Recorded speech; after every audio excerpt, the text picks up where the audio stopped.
When I'm looking for a prospective employee, I'm really looking for different qualities based on the position that I'm looking for. One thing about broadcasting is you have on-air positions and you have off-air. They have to have a proven expertise in whatever it is we're looking for. I think for both positions, the basics are hard worker.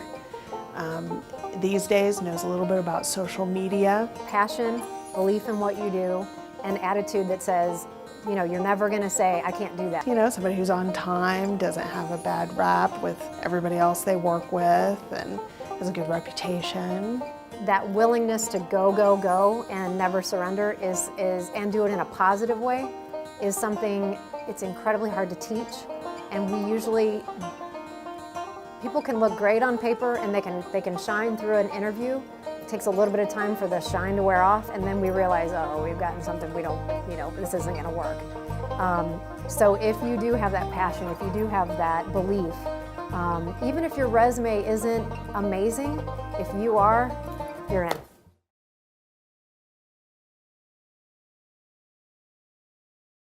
Resumes need to be clean. I'm not one of these people that think resumes need to be kept to one page, but college students usually can keep them to one page because they don't have years of experience. What I notice first is what makes me pitch it. If I see anything misspelled, it's gone. This is never ever going to go out of style. No typos and no grammatical errors. I look at how much experience you've had. If you're coming straight out of school, I look at experience and what you did in school, make sure you have a degree. And then I look and see maybe some of the extracurricular activities and things that you've done. That tells me whether or not you're a hard worker, you did a lot of things.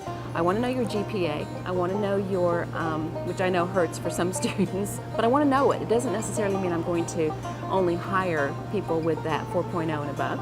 But I do want to, I want to understand, because that tells me a little bit about your work ethic. A lot of people don't put references, but I always ask for them. But a print copy is also essential because I have to work with an HR department and with other people that just need to have a copy of the resume in the file. So I need both.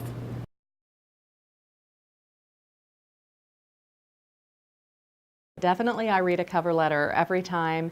Now the cover letter should be no more than a page. I need you to describe yourself to me if I don't know you. And if my only way of getting to know you is through your cover letter and your resume, you somehow have to paint a picture of yourself. Again, on air, I don't even look at the cover letter. So it doesn't have to just be, here's my resume, take a look at it, it's self-explanatory. I don't want that. Now, if it's something like a producer or off-air position, that could show me your creativity and your writing ability. I want you to tell me something in the letter that's not on your resume.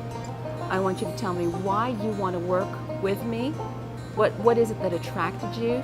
I want your letter to tell me anybody that referred you, even if they're not, I mean, as long as you have permission to use their name, even if they're not a reference, I want to know that somebody told you about the job. If they are applying, again, for a creative position and they want to show that they can help create a brand, and they can bring that consistency of how they're branding themselves from the cover letter to the resume, I think that's very neat. Just don't repeat things that are on your resume. I don't need to see it twice. And if you do have a cover, make sure it's addressed to the right person. I can't even tell you, somebody might have, again, a rock star resume. If they put the wrong person's, to who, or be generic and say to whom it may concern. If you put the wrong person's name on it, you didn't pay any attention. That's lack of detail, and we don't want anybody like that.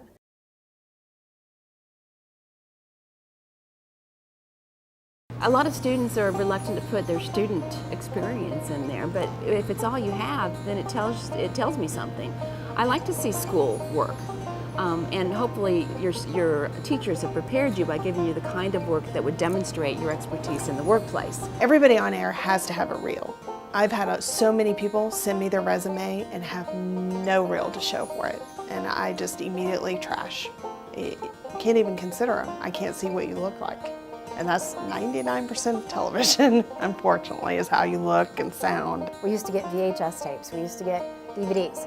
If somebody sends me a DVD now, I'm like, do we even own a DVD player? I mean, it's connect us to a link, get us to YouTube or whatever it might be.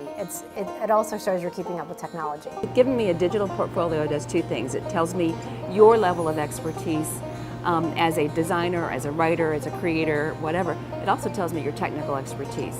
And in working for a digital agency the way we are, I need to understand that you do indeed have technical expertise and can deliver on that, not just talk about it.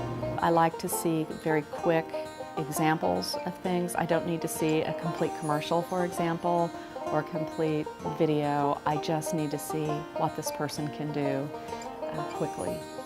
I would update it as much as you can, at least quarterly. It's good to keep it up to date. You don't want old stuff on your resume, but it's the LinkedIn, it's the things that are very, very fluid all the time. That's where you want to keep everything up to date. LinkedIn is an awesome resource on the professional side, and it also shows a level of professionalism that might not have anything to do with how old you are or anything like that. You can be on LinkedIn at any age and present a professional front. You get like a fraction of a second to make a great impression on a reel. It's either everybody in news, they have to look a certain way. That's part of the thing. It's either the way they look, the way they sound, if they have, any kind of accent, you name it, you're making an instant impression. Make sure it is rock star from the beginning. Don't wait 5 minutes into a reel and then wow them. You won't get 5 minutes.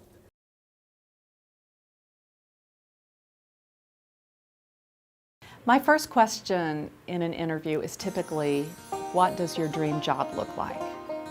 If you can have the amount of money you want and the environment you want, the location that you want, describe that to me. What's your motivator? What are you motivated by? Hey, if I talk to your classmates or the people that you work with right now, what would they say are some things you do well? And then I ask them, what would they say you need to improve on or do better? I ask them about difficult situations they may have encountered and how they've resolved them, because that tells me their problem-solving skills. It also gives me an insight into how well they work and play with others. It basically takes an employee, and you're giving me a list of ingredients to successfully lead you. I want an honest answer of what their ultimate goal is going to be. On the candidate side, if you don't know, you better figure it out. There's no better answer or no worse answer than I don't know. Okay, well, if you don't know, we're going to have some problems because I need to motivate you. If it looks like they really prepared to come in and they took some time and effort, that means a lot. We take time and effort before we go meet with our clients, and I think it's fair for us to expect someone to come in to have taken the time to try to sell themselves to us.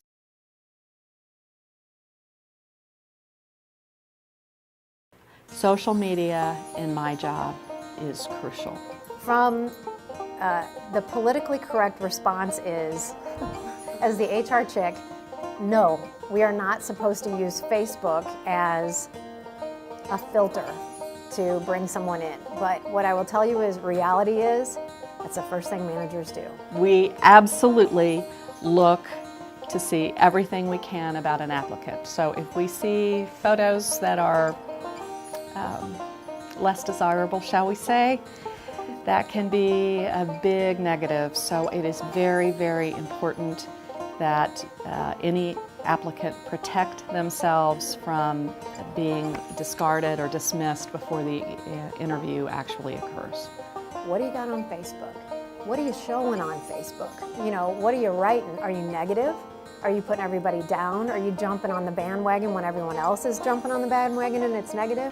And even if your page is private, if, say, you're trying to apply for a job with me and I friend you, are you going to say no?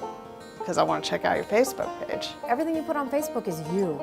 That's you. Might not be the best version of you, but again, if you start seeing somebody who's just railing on somebody or whatever, you start thinking, do I really want this person as an employee?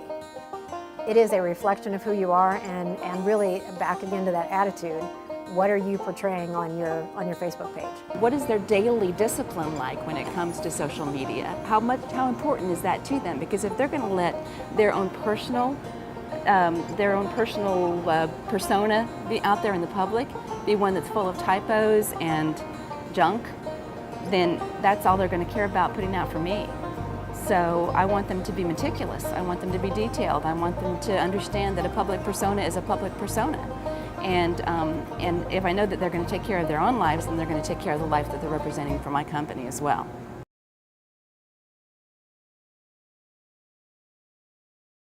the one thing I can tell you that never goes out of style is a old-fashioned thank you note. Don't type it, don't email it, don't tweet it, don't Facebook it. Write the note. I know that is a little bit old-fashioned, but it also tells me that their mother raised them right and they understand the simple rules of etiquette, which can come into play in a work environment. Put a stamp on it and send it to the person, and make sure you spell their names right. Every person you interviewed, you list them on there. Thank you for your time. I would love this job. Blah, blah, blah. Write a note. If people call and call and call, that is very annoying. Follow-up phone calls, it's a lovely effort, but you're not ever going to get anybody. In the fast pace of everything, they'd hear it and they'd say, okay, cool, thank you for taking the time, just wanted to touch base, I am very interested, hopefully I hear from you soon. Don't expect a call back. They've got 80 billion things going on. It doesn't mean they don't love you, they're just super busy. If you can't read the employee or the prospective employer, then it's not a good fit for you anyway.